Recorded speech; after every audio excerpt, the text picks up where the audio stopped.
Are carbs really bad for us? What about fat? Should we eat low-carb foods or low-fat foods? Or both? Today we're going to take this whole mess and we're going to try to make it simple.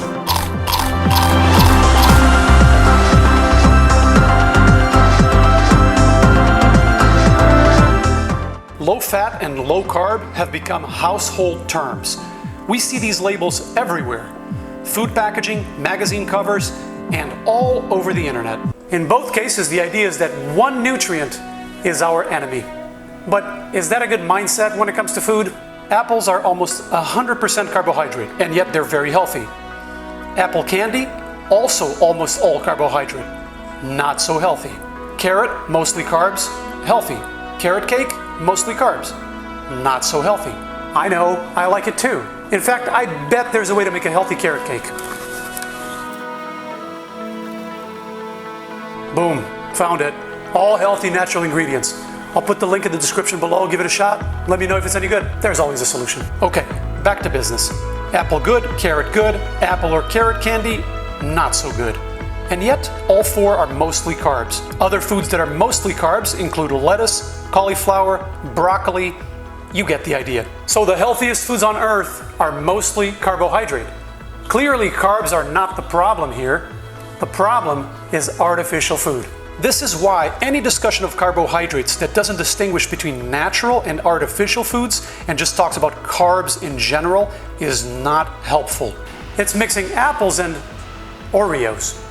If your diet revolves around natural foods, as close as possible to their original form as grown, you do not have a carb problem. One of the most surprising things about this carbophobia is that it goes directly against scientific evidence. My own graduate research at Caltech clearly pointed to carbohydrates as a key nutrient for health. My colleagues and I measured how long animals lived on different diets. The results were very surprising. The more carbohydrate we gave them, the longer they lived. Since then, labs all over the world have seen the same trend. That's lab animals, but several facts suggest that the same is true in us, human beings. For example, low-carb diets have been consistently associated with higher mortality. And some of the longest-lived populations in the world have diets very high in carbohydrate. Of course, we're talking about natural, healthy carbohydrates here, not Twinkies. So the issue is not so much what the label on the package says, it's that it has a package in the first place. Real food is usually sold unpackaged, and it's grown, not made in a factory. If it has a catchy trademark name a team of marketers came up with, a colorful package, and a long list of ingredients, you're better off avoiding it.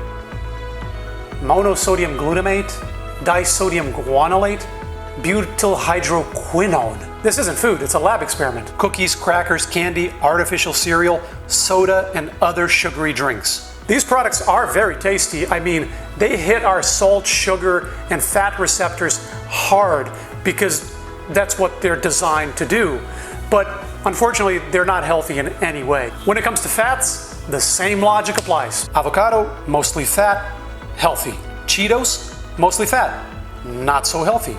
So again, fat is not the problem. If you get it from natural, healthy foods like nuts, for example, you're golden. With fats, there's another factor.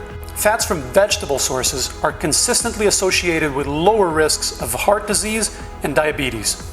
So if we're shooting for optimal health, a good rule of thumb is to focus on natural, unprocessed foods, specifically of vegetable sources. These foods give you the right fats and the right amounts. So forget about low fat and low carb.